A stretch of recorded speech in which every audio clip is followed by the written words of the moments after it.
Welcome to our channel. আপনারা দেখছেন রান্নার হাট। আজকে আমি তৈরি করব কাঁকরোল আলু রুই মাছ। চলুন শুরু করে দিই।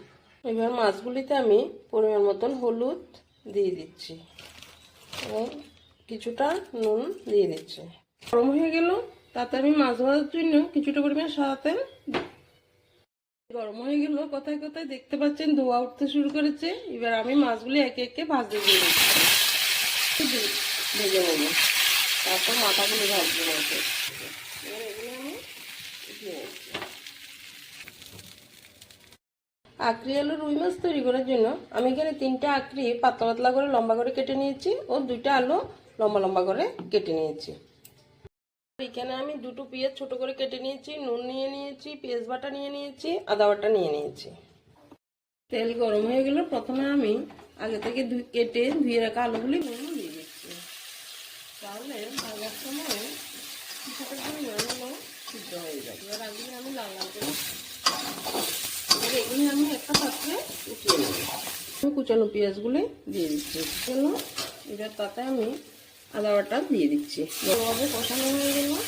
এবার আমি একটা প্লেটে আগে থেকে যে সব মশলাগুলি পুড়ে না যায় আবার একটু ভালোভাবে কষিয়ে নেব। হালকা হাতে 2-3 মিনিট কষানো হলে মশলাগুলি কষানো হয়ে যাবে। দেখুন মশলাগুলি প্রায় তেল ছাড়তে শুরু করেছে। মশলাগুলি ভালোভাবে কষানো হয়ে গেল। এবার আমি আগে থেকে ভেজে রাখা আঁকড়ি আলু দিয়ে দিচ্ছি। আমি আঁকড়ি বলে কাঁকরোলও বলছি, গুলিয়ে যাচ্ছে। এগুলি আবার ভালোভাবে কষিয়ে নেব। তাতে আমি পরিমাণ মতো নুন দিয়ে দিচ্ছি।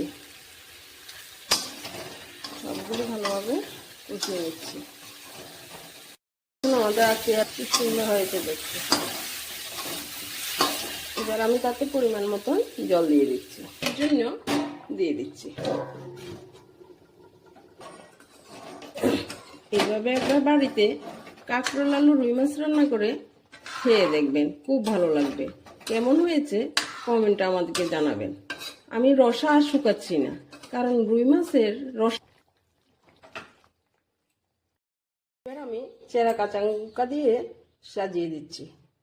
চেরা কাঁচা লঙ্কা দিলে দেখতে কি, দেখুন সুন্দরভাবে সাজিয়ে দিয়েছি। এমন নতুন নতুন রান্না পেতে সাবস্ক্রাইব করুন রান্নার হাট।